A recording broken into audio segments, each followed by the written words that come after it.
আসসালামু আলাইকুম, সবাইকে অনেক অনেক শুভেচ্ছা জানিয়ে শুরু করছি আমার আজকের ভিডিও। আশা করি সবাই অনেক ভালো আছেন। আমরাও আল্লাহর রহমতে অনেক অনেক ভালো আছি।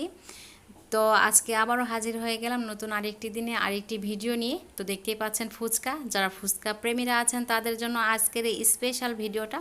তো অবশ্যই মিস করবেন না, ফুল ভিডিও দেখবেন, লাইক কমেন্ট শেয়ার করবেন এবং আমার চ্যানেলটা এখনও যারা সাবস্ক্রাইব করেন তারা প্লিজ আমার চ্যানেলটাকে সাবস্ক্রাইব করে পাশে থাকা ছোট্ট বেল আইকনটিতে প্রেস করে দিবেন। তাহলে আমি ভিডিও ছাড়ার সঙ্গে সঙ্গে আপনাদের কাছে নোটিফিকেশন চলে যাবে।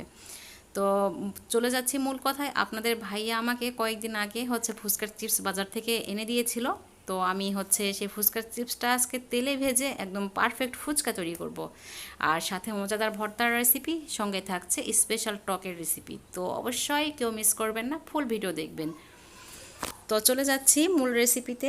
আর আরেকটা কথা বলে নেই, আমার কিন্তু সাবস্ক্রাইব অনেকগুলো কমে গিয়েছে। প্লিজ প্লিজ তাড়াতাড়ি করে আমার সাবস্ক্রাইবগুলো বাড়িয়ে দিন, আপনাদের কাছে রিকোয়েস্ট।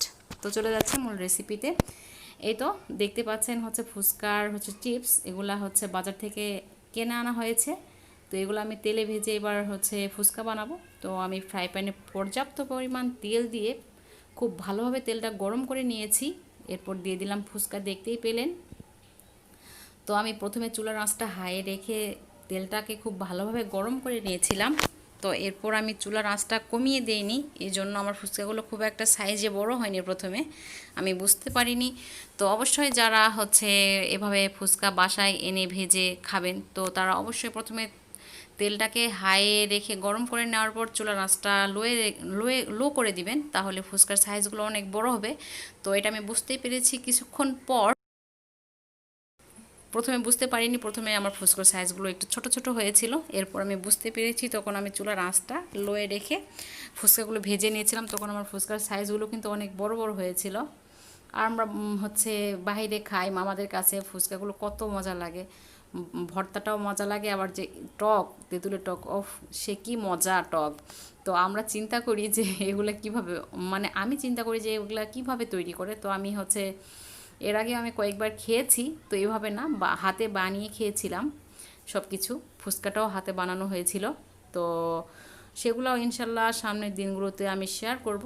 তো আজকে আমি ফুচকার চিপস এগুলো কিনে নিয়ে এসে বানাচ্ছি, আগেই বলেছি। তো সঙ্গে থাকছে স্পেশাল টকের রেসিপি, ভর্তা রেসিপি, সবগুলো আমি একসঙ্গে করে দিয়েছি। যে আমার যেসব ভিউয়ার্স আপু ভাইয়ারা ফুচকা প্রেমী আছেন, ফুচকা ভালোবাসেন বা ফুচকা লাইক করেন, তাদের জন্য। তো এই তো আমি ফুচকাগুলো ভেজে নিচ্ছি আর সেই ভিডিওগুলো সম্পূর্ণই করছি। আমার কাছে খুবই ভালো লাগছিল যে ফুচকাগুলো তেলে দেওয়ার সঙ্গে সঙ্গে মানে ফুলে যাচ্ছে, দেখতে আসলে সুন্দর লাগছিল। তো ভিডিও কাটার কোনো ইচ্ছেই হচ্ছিল না, তো এই জন্য আমি ভিডিওটা করেছি। আর এই তো বক বক করছি এখন। তো ভিডিওটা কিন্তু কেউ কেটে কেটে দেখবেন না, বা অল্প কেউ দেখবেন না, দেখলে ফুল দেখবেন, তাহলে অনেক কিছু শিখতে পারবেন। আপনাদের জন্যই আমার এই ভিডিওটা তৈরি করা। ভিডিওগুলো দেখবেন এবং শিখবেন। যারা জানেন তারা, অনেকে আছে যে জানে না, তাদের জন্য ভিডিওগুলো। তো অবশ্যই দেখবেন। আর আপনাদের বোঝানোর জন্য আমি কিন্তু অনেক সহজভাবে করেছি, ভিডিওগুলো করেছি। তো যদি আপনারা বুঝতে পারেন তাহলে কিন্তু আমার ভিডিওটা করা সার্থক হবে। তো এইভাবে আমি নেড়ে চেড়ে ভেজে নিচ্ছি। এভাবে একটু নেড়ে চেড়ে দিতে হবে, তা না হলে তেলের অংশ, তেলের দিকে যে অংশটা আছে ফুচকা, সেই অংশটা ফ্রাই হয়ে যাবে, উপরেরগুলো ফ্রাই হবে না বা ডিপ কালার হবে না। তো এই জন্য একটু মচমচে হবে ফুচকা। তো মানে একটু আঙ্গুল দিয়ে একটু চাপ দিলেই দেখা যায় যে মরমর করে ভেঙে যায়। তো সেই রকম যদি করে ভাজতে হয় তাহলে এভাবে নেড়ে চেড়ে ভেজে নিতে হবে। এভাবে নেড়ে চেড়ে দিলে চার পাঁচটা খুব ভালোভাবে ফ্রাই হয়। দেখতেই পাচ্ছেন কিভাবে আমি ভেজে নিচ্ছি। এই তো আমার সবগুলো ফুচকা ভাজা শেষ। আমি ভেঙে দেখাই আপনাদেরকে। প্রথমে যেটা নিয়েছিলাম এটার মধ্যে তেল জমেছিল, তেলটা খুব ভালোভাবে ছেঁকে নেওয়া হয়নি। তো এই জন্য আমি আরেকটা নিচ্ছি। এই যে দেখতেই পেলেন, আঙুল দিয়ে একটু চাপ দেওয়ার সঙ্গে সঙ্গে ভেঙে যাচ্ছে। তো আসলে খুব মানে নিজের কাছে ভালো লাগছিল। আর এদিকে আমি ডিম সিদ্ধ করতে দিয়েছি 2টা। আর এখানে আমি আস্ত তেঁতুল আমি পানিতে একটু ভিজিয়ে রেখেছিলাম। তো তেঁতুলের যে টকটা, স্পেশাল টক, সেটা তৈরির জন্য। আর এখানে আমি নিয়েছি টালা জিরার গুঁড়া আর হচ্ছে শুকনা মরিচ টেলে নিয়ে সেটা গুঁড়ো করে নিয়েছি। এই পাশে নিয়েছি চিনি আর এই পাশে সাদাটা লবণ, দেখতেই পাচ্ছেন আপনারা। এগুলা সব কিছু পরিমাণ মতো দিয়ে দিতে হবে এই তেঁতুলের পানিতে। আর হচ্ছে টক মিষ্টি ঝাল এগুলো আপনারা আপনাদের পছন্দ অনুযায়ী দিবেন, যে যেমন ঝাল খেতে পছন্দ করেন সেই অনুযায়ী ঝাল দিবেন, বা টক মিষ্টি সব কিছুই আপনাদের উপর নির্ভর করছে। আমি যেরকম পছন্দ করি সেই অনুযায়ী আমি দিয়ে দিচ্ছি। টকটা কিন্তু সত্যি কথা বলতে খুবই মজা লেগেছিল। আপনাদের ভাইয়া ফুচকা পছন্দ করে না খুব একটা, সেটা আপনারা জানেন। ও কিন্তু খেয়েছিল, অনেক কয়টা ফুচকা খেয়েছে সেটাও বলে দিলাম। আর এই তো সব কিছু দিয়ে আমি মিক্স করে নিচ্ছি। মিক্স করার পর আপনাদের পছন্দ অনুযায়ী ঘন বা পাতলা করে নেবেন। যদি আপনাদের কাছে ঘন হয় তাহলে পাতলা করতে চাইলে আর একটু পানি দিয়ে দিবেন, তাহলে এই টকটা কিন্তু পাতলা হয়ে যাবে।